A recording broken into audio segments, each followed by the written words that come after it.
उस निशान को तुम चाह करके भी हटा नहीं सकती, फिर चाहे तुम उनसे जितना मर्जी माफी मांग लो। ये कहानी है एक छोटी सी बच्ची की, जिसको बहुत गुस्सा आता था, बात बात पे गुस्सा आता था। और जब उसको गुस्सा आता था तो वो ये नहीं देखती थी कि उसके सामने कौन है, और जो उसके मन में आता था वो सब बोल देती थी। कई कई बार तो वो कुछ चीजें उठाती और जमीन पे फेंकती और तोड़ देती। तो उसके माँ बाप बहुत परेशान हो गए, उनको समझ नहीं आ रहा था कि वो क्या करें। उन्होंने बहुत कोशिश करी उस बच्ची को समझाने की अलग अलग तरीके से, लेकिन वो बच्ची समझ ही नहीं रही थी। फिर एक दिन उसकी माँ ने उसकी ट्यूशन टीचर से बात करी, क्योंकि ट्यूशन टीचर ही एक ऐसी थी जिसकी की वो बात सुनती थी। तो उसकी टीचर ने उसकी माँ की सारी बातों को सुना और उनको बोला कि आप चिंता मत करो, आने वाले कुछ दिनों के अंदर अंदर ही इस बच्ची का गुस्सा पूरी तरीके से खत्म हो जाएगा। उसकी माँ को समझ नहीं आया, लेकिन फिर भी उन्होंने कहा कि कोशिश करने में क्या जाता है। फिर उस दिन रोज की तरह जब वो टीचर आई और वो क्लास शुरू होने वाली थी, तो उसकी टीचर ने उस बच्ची से कहा कि आज हम पढ़ाई नहीं करेंगे, आज हम एक गेम खेलेंगे। तो बच्ची ये सुन करके बहुत खुश हो गई। फिर टीचर उस बच्ची के साथ में उस घर के पीछे एक दीवार के पास में जाकर के खड़ी हो गई, और उस टीचर ने उस बच्ची को कहा कि गेम ये है कि अब जब भी तुम्हें गुस्सा आए, तुम्हें कील लेनी है और यहां पर आकर के इस दीवार में गाड़ देनी है, थोड़ी सी जितनी हो सके। फिर उस बच्ची ने टीचर से पूछा लेकिन इससे क्या होगा? तो टीचर ने कहा कि जब ये गेम खत्म हो जाएगी तो तुम्हें एंड में एक प्राइज मिलेगा। फिर उस बच्ची ने बिल्कुल वैसा ही किया जैसे कि उस टीचर ने कहा था, यानी कि अब उसको जब भी गुस्सा आता तो वो जाती और जा करके एक कील उस दीवार में गाड़ देती। तो जैसा कि उस लड़की को बहुत गुस्सा आता था, तो पहले ही दिन वहां पर 10 से ज्यादा कीलें गड़ गई।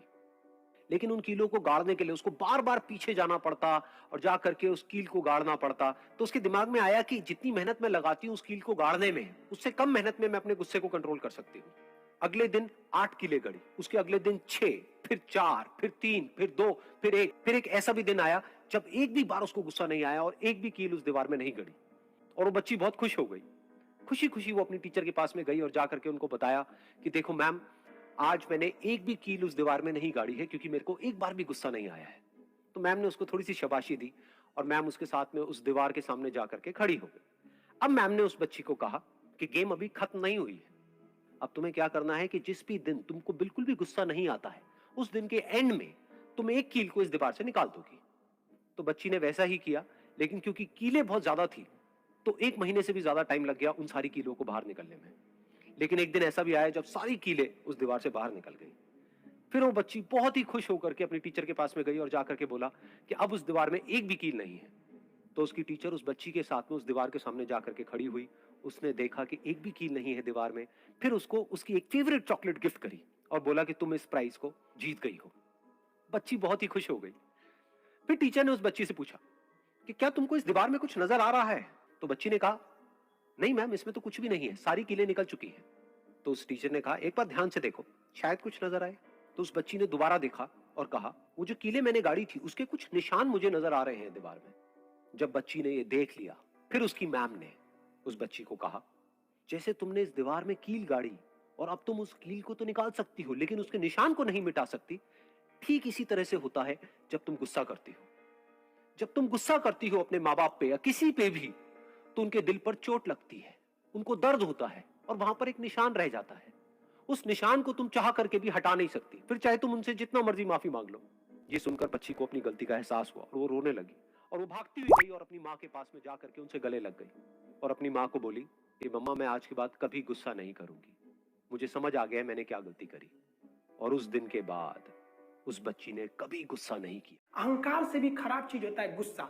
देखिए, अहंकार उत्पन्न ही नहीं होगा जब तक आपको गुस्सा नहीं आए। आप ऐसे नॉर्मल बैठे हैं और आप किसी से कहिएगा कि तुम्हारी क्या औकात है, जब तक आपको गुस्सा ना आए। तो अहंकार एक पेड़ है और गुस्सा उस पेड़ का जड़ है। इसलिए गुस्सा जिस दिन आया उस दिन आप बर्बाद हो जाएंगे। किसी भी व्यक्ति को बर्बाद कराने के लिए सबसे जरूरी है गुस्सा दिलाना। आपको पता है, लोहार जो होता है, लोहार वो जानता है कि लोहे को हम ऐसे नहीं मोड़ सकते हैं, बहुत ही शक्तिशाली है।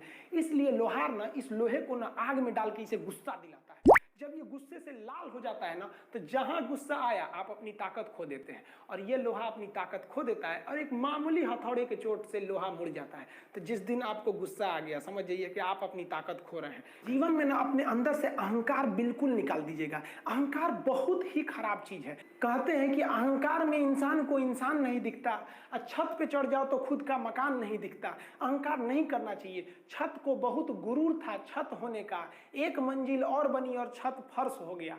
अहंकार कभी नहीं कीजिएगा।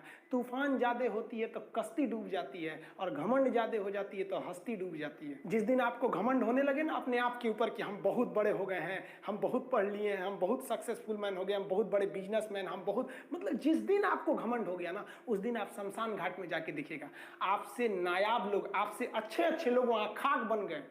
दुनिया में ना किसी से जलन नहीं रखनी चाहिए। देखिए माचिस जो होता है ना दूसरे को जला देता है, लेकिन कभी माचिस को देखें वो खुद को भी जला लेता है। अतः अगर आप दूसरे की बुराई करेंगे, दूसरे के पीछे रहेंगे ना, तो इसमें आपका लॉस होगा। और अगर आपकी कोई बुराई कर रहा है ना, तो आपको खुश होना चाहिए कि आप आगे बढ़ रहे हैं। बुराई उसी का लोग करते हैं जो आगे बढ़ रहा होता है, जो पहले गिरा हुआ है उसकी लोग क्या बुराई करेंगे। और जब भी आपकी कोई बुराई करे तो आप उसे सहज स्वीकार करें, और आप उसे प्रूव मत कीजिए कि हम ये नहीं हैं। हम लोग गलती क्या करते हैं स्टूडेंट लोग, कि प्रूव करने लगते हैं। नहीं, आपको अपने आप को इंप्रूव करना है। अगर कोई गलती हो गई है, आपको कोई बुराई कर रहा है, तो आप उसको सहज स्वीकार कीजिए। जिस दिन आपके अंदर अपनी बुराई सुनने की क्षमता आ गई, यकीन मानिए आप सफलता के दहलीज पे अपनी पहली कदम रख दिए उसी दिन। लोहा जो होता है ना, उसे कोई नहीं तोड़ सकता है, लेकिन उसी लोहे के अंदर का जो जंग लग जाता है ना,